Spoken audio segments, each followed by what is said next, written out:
Yeah, so for this year with Alpinestars and our collaboration, we've returned to Hokkaido this year for racing, and I wanted to do some type of tribute.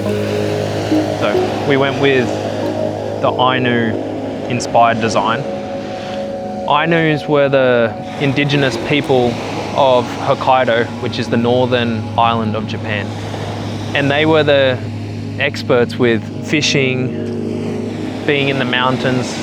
The Ainu people wanted to coexist with nature, and they believed that everything that was on this land or on earth had a spirit, and they worshipped it. Understanding the Ainu way of living inspired me to want to go out and explore these parts of Hokkaido, and I wanted to show my respect.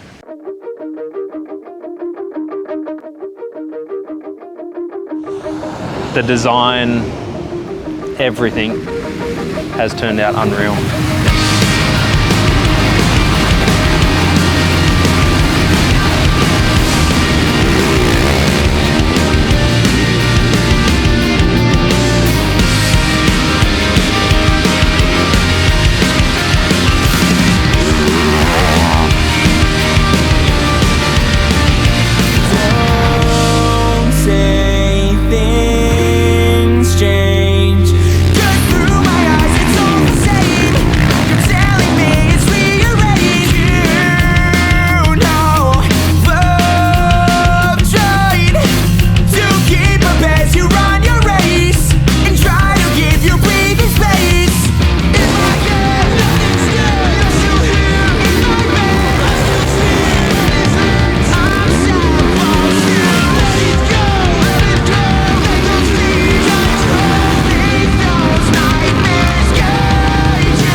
Sunday, race in the gear, 1-1. We finish up there Monday morning.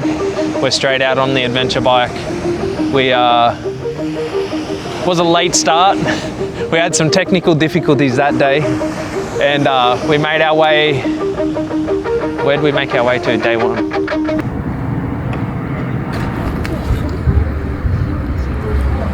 We were meant to leave a long time ago, and we haven't even left Chitose. And we're in the full kit. So we tried to leave, and now we're having lunch here, a late lunch.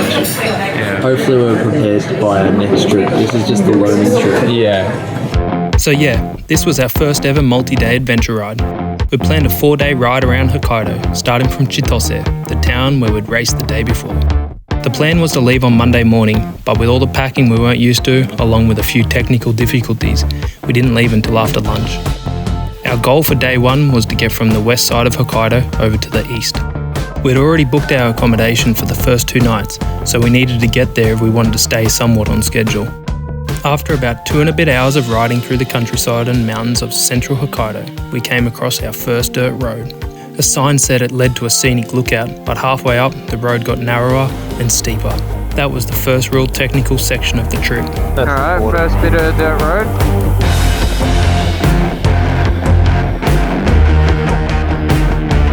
Log.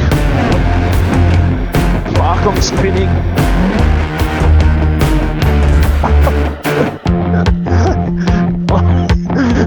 I'm fucked. I just spun. That was good.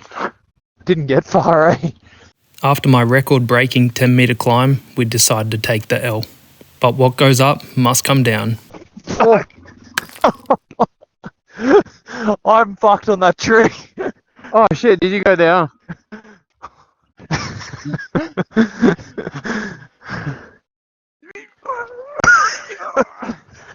How the fuck are we gonna get out of here? Ready? Oh. Good job. Oh. Don't lose. Right? Got the hazards on? Yeah, I'm a hazard.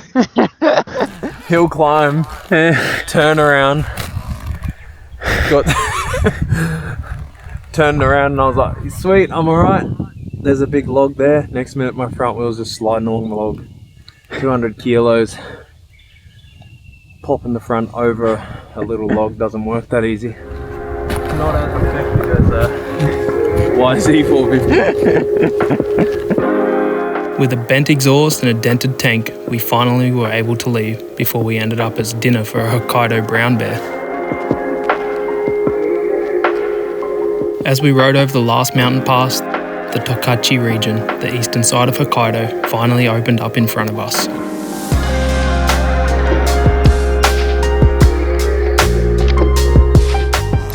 Congratulations on Metatol. Yeah, we got out. Nice little ride over. Weather held up good for us, so good.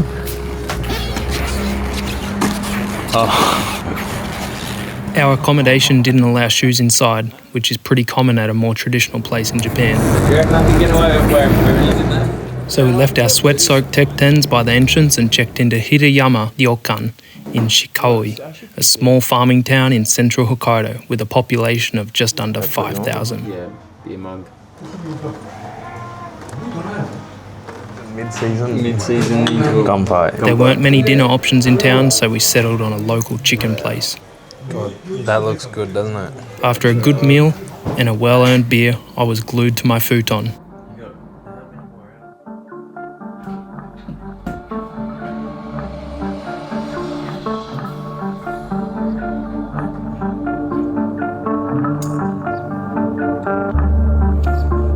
After a good night's rest, we set off for our first stop of the day. Just 45 minutes from our accommodation was Shikanoyu, a natural hot spring hidden deep within Taisetsuzan National Park. Taisetsuzan literally means Great Snowy Mountains, but the Ainu people knew this mountain range as Kamui Mintara, the playground of the gods. To them, these weren't just mountains. They were sacred places where the Kamui, the Ainu word for gods or divine spirits, were believed to dwell. The valleys and rivers below provided fish, game, edible plants, making this one of the most important landscapes for the Ainu people.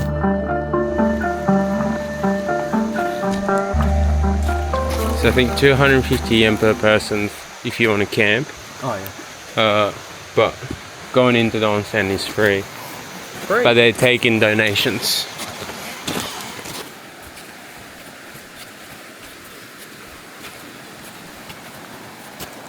After a short 2-minute walk upstream, the hot springs revealed itself. This is so sick. Look at the little table in the middle.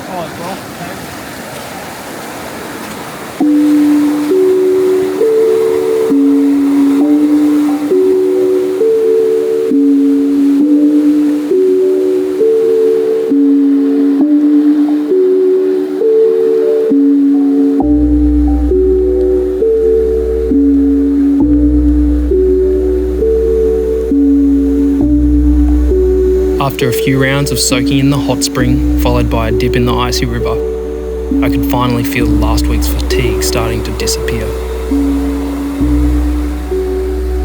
Even though it was our first stop of the day, it was probably the one we needed most. We'd been flat out for the past week, preparing for the race, racing all weekend, and then heading straight into our adventure ride.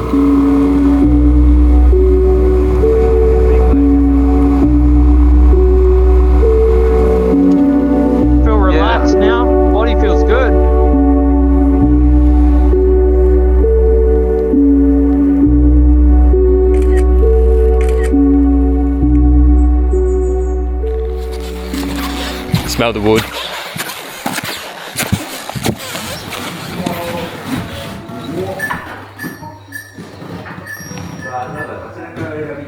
What do you got here?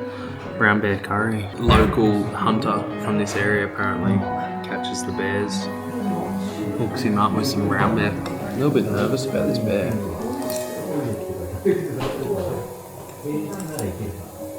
What is it like? Pretty good. After our bear curry, we fueled up the bikes at a small petrol station run by an Obachan before pointing them towards Lake Akan, home to one of Hokkaido's best-known Ainu villages. It was a 3-hour ride through open farmland, but with rain on the forecast for later that afternoon, Our priority was getting there before the weather caught up with us. The plan worked until... A very sudden rain, eh? Yeah.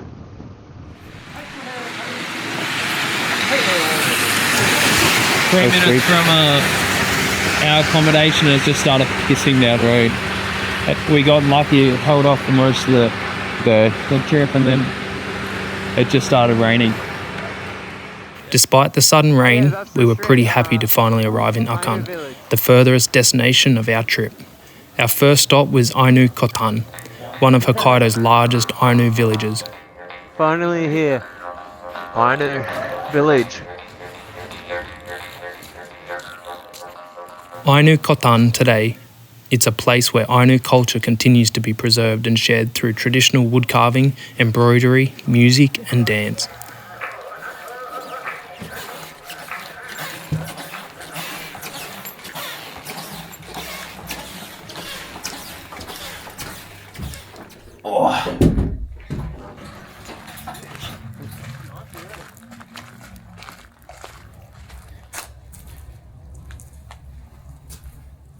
We wandered into a shop run by a hunter's son. The first thing he showed us was an enormous Hokkaido brown bear that had been continually raiding cornfields. The bear was eating all the corn. Yeah. Look at this fatso. No wonder it was so big. It was Then he introduced me to a deer whistle, used by hunters to attract bucks. With a mountain trail ride planned the next day, I couldn't resist picking one up. We also wandered into a workshop filled with traditional Ainu carved crafts. The craftsman told us he was the only person in town who could carve this intricate fish scale-like pattern. But after chatting for a few minutes, we discovered we had something else in common. yeah, you can see it. He used to ride motocross. Before we knew it, he was pulling out his collection of motorbike magazines from the 80s and 90s. So that's Daiki's Papa. Yeah. After that, we watched a performance at the Ainu Theatre, which gave us a much deeper sense of the history and tradition behind the culture we'd been seeing. Filming wasn't permitted, but it became one of the most memorable parts of the trip. Hopefully this video gives a few of you a reason to make the ride to Hokkaido and experience it for yourselves.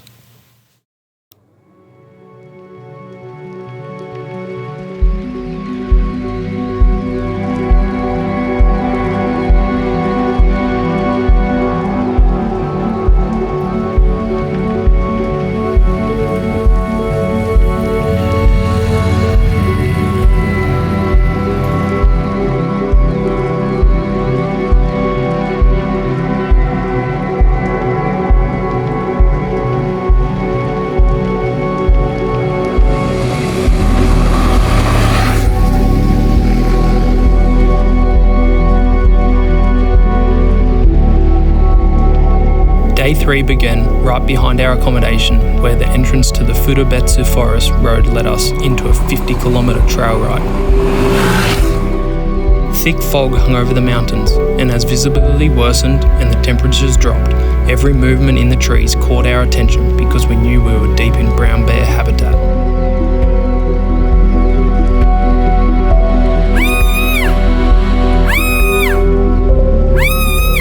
The name Furubetsu comes from Ainu words Hurubet, meaning red river. Oh, that's cool. Like real red. Iron-rich minerals carried down from the volcanic mountains upstream stained parts of the riverbed a rusty red.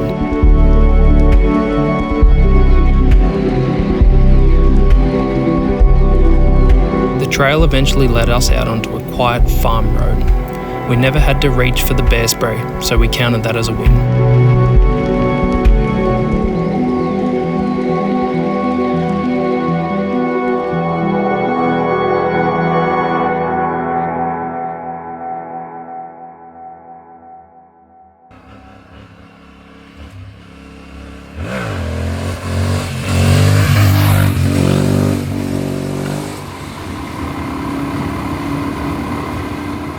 After riding through the forest of Akan, we headed towards the coast for the journey home.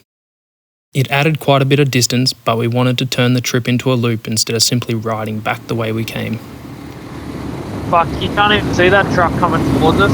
Nah. There's a turn off to a lookout here, but I don't know if we'll... You want to go up there?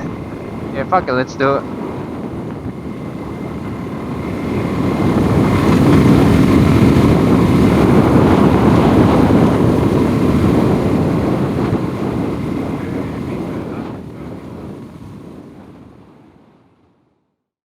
Whoa.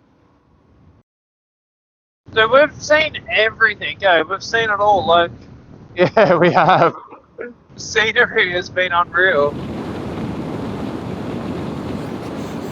As soon as we reached the coast, the fog became much thicker. We quickly pulled into a small fishing port to apply some water repellent to our goggles. But once we turned inland, the visibility slowly improved, and that's when I spotted something in a field. Okay, so over here.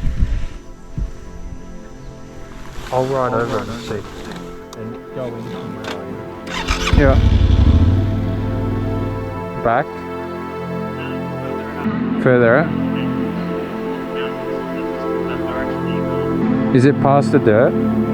Yeah, that must be. Oh, yeah, I see, I think. Whoa. A pair of red-crowned cranes. Holy shit. Only the night before, during the performance, we'd learned that the Ainu called them Sarudun Kamui, the divine spirits of the wetlands.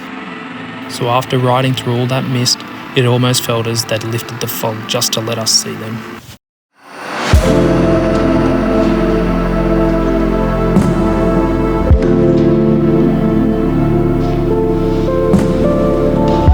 We hadn't booked anywhere to stay for our final night, so the plan was to ride as far as we could, find somewhere to stay, and leave ourselves an easy journey home the next day. So we decided to cross the Hidaka Mountains, which form a natural divide across the southern Hokkaido and continue towards the west coast. One long tunnel carried us beneath the mountains, and when we emerged on the other side, Tokachi, the region that had looked after us for the past 2 days, was behind us.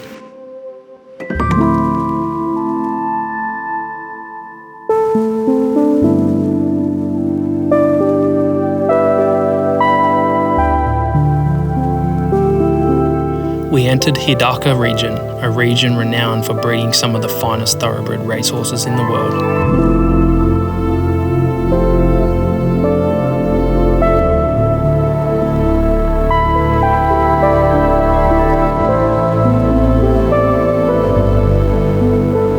Yeah, we've got to see if they've got some accommodation, if they've got a room Yeah. free.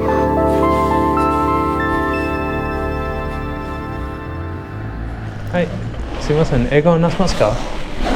英語話せますか？英語話せますか？ Night. Oh.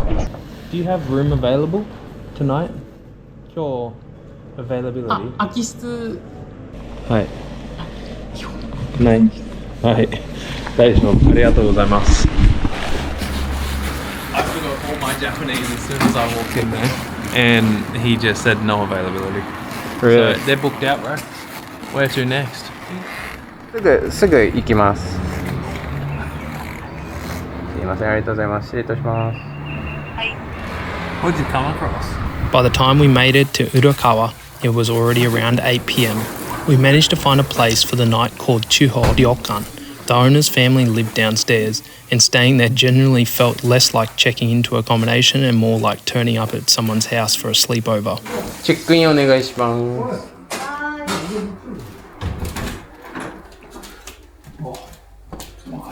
Ice cold.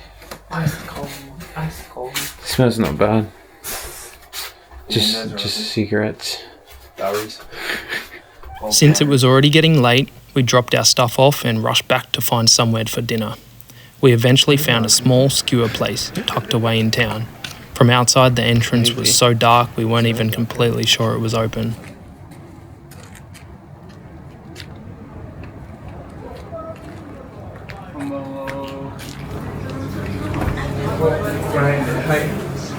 But once we got inside, the food was amazing. That is delicious.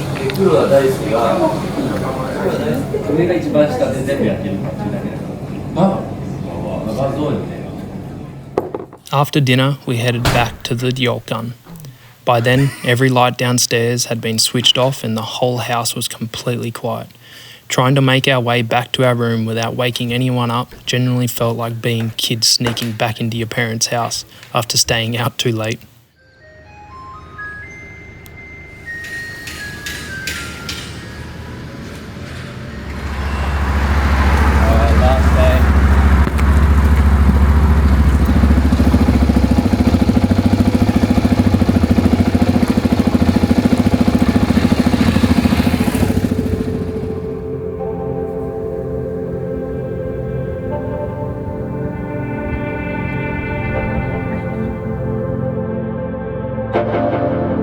After a few days on the road, we were almost back where we started.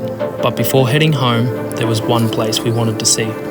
Our final stop was Shakushain Memorial Park. Standing here is Shakushain, one of the most important figures in Ainu history. More than 350 years ago, he brought Ainu communities together during a time when people were arriving from mainland Japan.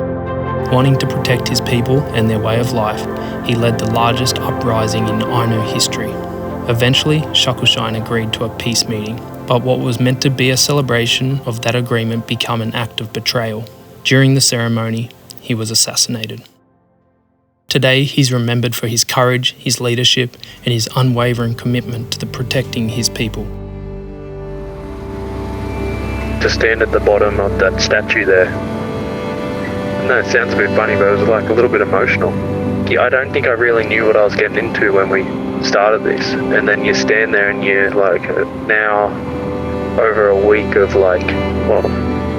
doing this, racing and exploring bike and like stopping at all these places, the knowledge that I've learned from it and changes your perspective on it. Hearing some of the stories and the way that they approached life and had that warrior mentality and the resilience to never give up and keep fighting. I think it relates in so many ways, and I think as I'm getting older I'm starting to look at the history side a little bit more and get interested in it. And I think it's just been really special to actually understand this side of Japan, which I was so oblivious to.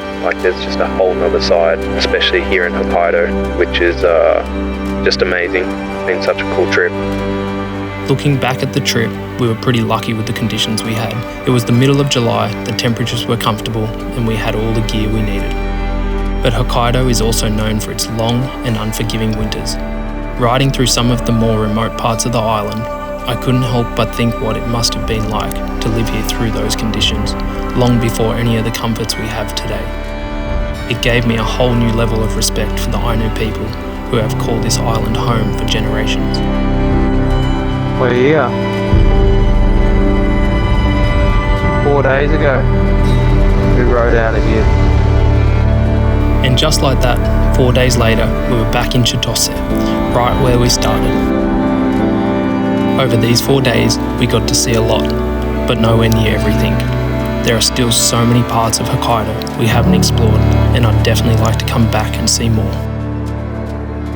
And finally, a massive thanks to Alpinestars for creating this special gear and giving me the opportunity to keep doing something a little different and exciting.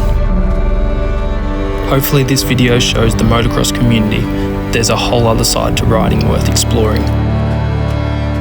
Because as we found out over these 4 days, there's more to life on two wheels than just the racetrack. And if this makes even one of you want to get out there and explore for yourself, then I think we've done what we came here to do. What a ride. Thanks for watching.